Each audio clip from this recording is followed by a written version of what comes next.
Hey, good morning, everyone. I want to go ahead and talk to everybody about the Constantinople hard fork. It's coming. It was postponed, but it's coming. So, as you can see here, I say block number 7,280,000. That's going to be the new block number that we're going to be looking for the Constantinople hard fork. If you're familiar with the old hard fork block number, that was going to be 7,080,000. So they just added 200,000 blocks. And that's going to be when we should expect to see the Constantinople fork. Should be coming towards the end of February is when they expect it. I believe they said February 27th, to be specific. So before we get too far into the Constantinople fork specifically, let's go ahead and talk about what is a fork. So a fork is simply an upgrade to the software. When I upgrade the software, I can make one of two choices. I can either choose to allow the individuals that are already running that software to be able to work with the newly upgraded software, or I can choose not to. If I choose not to, that's a hard fork. If I choose to make the upgrade compatible with the old software, then that's a soft fork. It's very simple. And so just kind of keep that in mind. If it's hard for people to get upgraded, then it's a hard fork.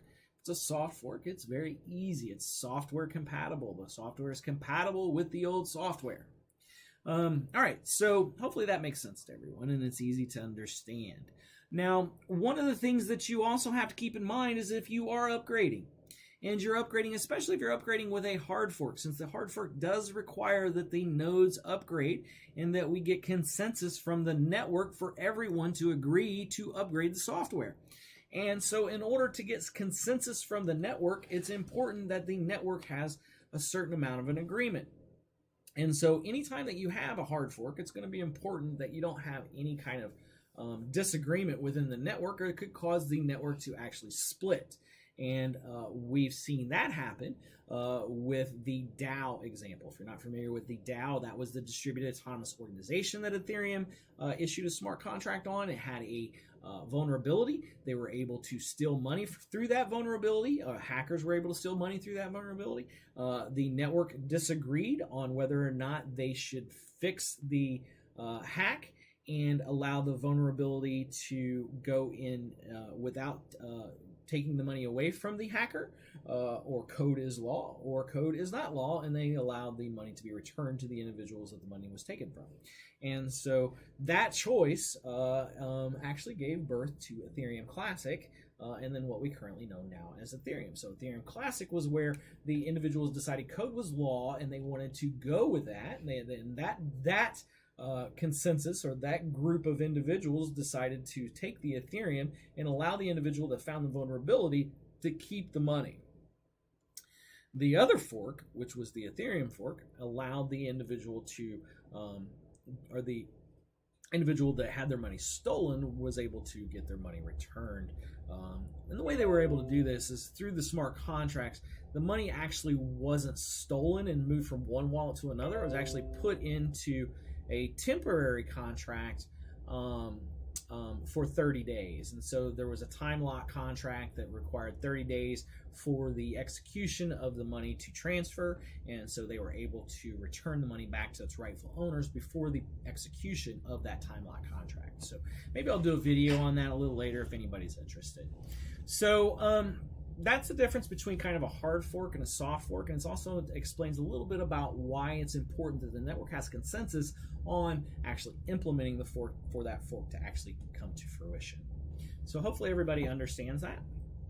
And so when we look at the Constantinople fork and we see that that fork was supposed to come into play, and it was supposed to come into play about a week and a half, 2 weeks ago, we see that there was a company called Chain Security that went out and found a reentry vulnerability in the smart contracts, or in the update to the code, before it was released. And so what they decided to do is they went ahead and audited that contract, found those vulnerabilities, displayed those vulnerabilities, and I'll go ahead and give you a link down in the descriptions below on where you can read more about that vulnerability, and also I'll show you how you can actually kind of replay that attack that they found, and so you can kind of do your own re-entry attack. I got a link for that too.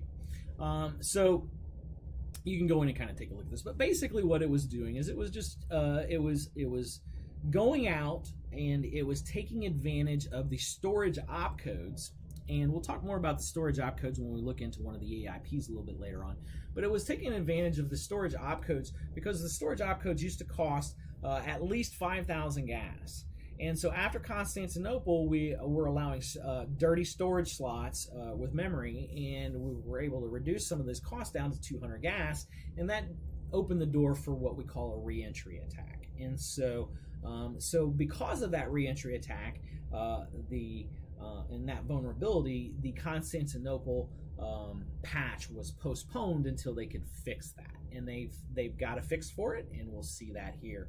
I believe it's EIP 1053. So we'll take a look at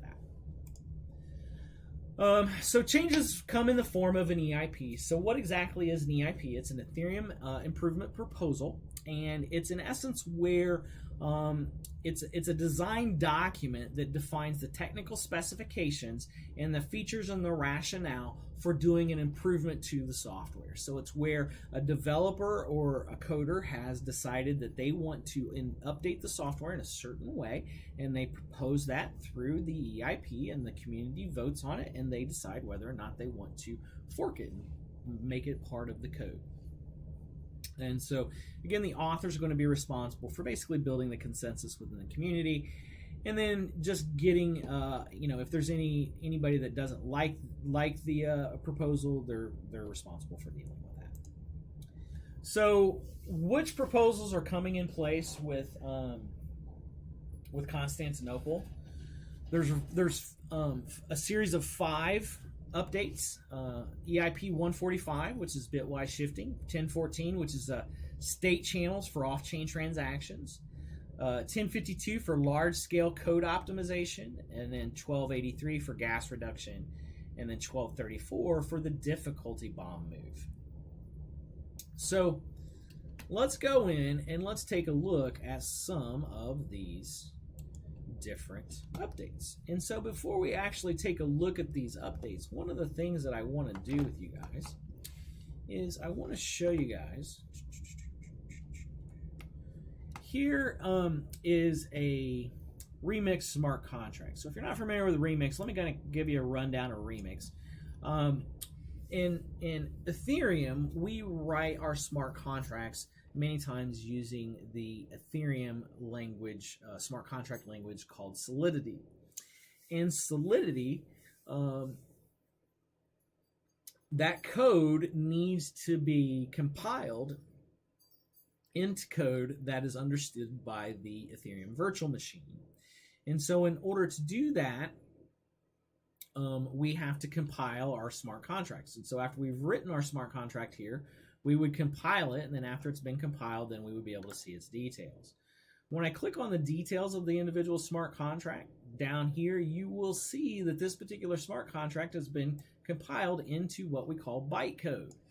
And so that bytecode is in essence just taking whatever I wrote into the Solidity contract and then conforming it down into a language that's understood by the virtual machine, or the Ethereum virtual machine.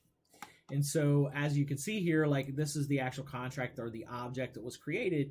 And then like these first so many numbers right here, this is actually to bootstrap that smart contract, right? So these are actually opcodes, or this is actually bytecode that is kind of just saying, hey, this is a smart contract and this is what we're going to be doing with it. And then these are the opcodes that are going to be utilized, right? And so these are the different opcodes that we were talking about. And so this is the different things or the codes that are being told to the machine to say, hey, I need you to do something. I need you to write something to the hard drive. I need you to read something from memory. I need you to do something, right? And so these are the opcodes. These are the operation codes sent to the machine to tell it to do something. All right, so now that we understand a little bit about opcodes, let's go in and let's take a look at what specifically, and I think we all kind of have an idea, pretty solid idea of the opcodes. So let's look at what specifically is going on within each one of these different EIPs. So the first EIP that they show us here is the bitwise shift EIP. And so the bitwise shifting is basically, it's in essence trying to reduce the cost if we need to do shifting of bits instead of doing an arithmetic operation, which costs lots of processing power, lots of gas.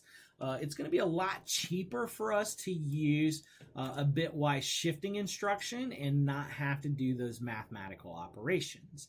And so in essence, what we're doing is we're just simply shifting the bits left or right, or SHL shifting left or SHR shifting right. And so that's what these that's what this EIP is for. EIP 1014. Let's take a look at this one. This is actually adding a couple of new opcodes. But in essence, the whole concept of this is to allow us to do non-existent on-chain channels. And so in essence, what this is doing here and with the 1014, let's see here. So it allows, again, it's going to allow interactions to be made with addresses that don't actually exist yet on-chain, but can be relied on to only possess eventually code that has been created by a particular place, by a particular piece of the NIT code. So important for state channels, use cases that involve counterfactual interactions with contracts. The next one that we had is the 1052. What this one did is, this one's kind of interesting because a lot of times when you have a smart contract, you need to do some kind of check on the contract's bytecode, but you don't need to actually have the bytecode itself. So what we have right now is contracts presently use exit code copy, opcode, but when they do that, they're, again, like they're saying up here, they're getting the whole contract's bytecode and they don't necessarily need it. They just need to kind of know what the hash is to check the validity of the contract and ensure that it hasn't been modified, changed, whatever, right? So it's the contract that they expect. So you could look at the exit code hash, which was going to return the CASEC 256 hash of the contract's bytecode, which you could use that to do whatever you need to without having to get a copy of that bytecode. And so, again, this is going to reduce your gas cost.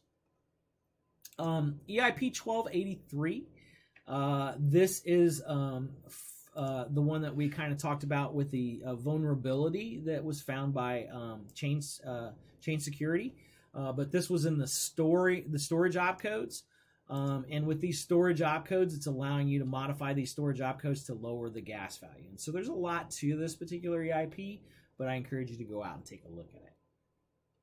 And then the last EIP that we have here is the 1234 EIP. And so the 1234 EIP is probably the one that's gotten the most scuttlebutt, and people are talking about it the most. And so what's going on with this particular EIP is there was a difficulty bomb that was designed in order to change the consensus method from proof of work to proof of stake. And so it was going to create the proof of work difficulty for mining blocks. It was going to make it much more difficult for miners to be able to mine those blocks. And this actual difficulty bomb is called Ice Age. And it was actually due to come into play here with the I think it was the Homestead fork is when it was previously specified.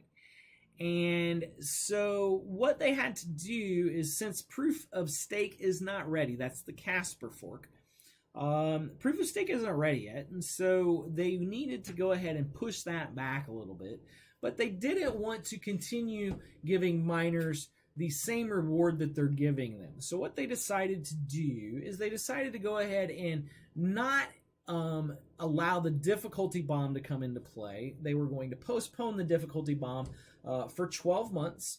And so there's a 12-month postponement to the difficulty bomb, or 29 million seconds, I think is what they defined it as. And it's about 5 million blocks later. So the difficulty bomb has been moved out to about 5 million blocks later.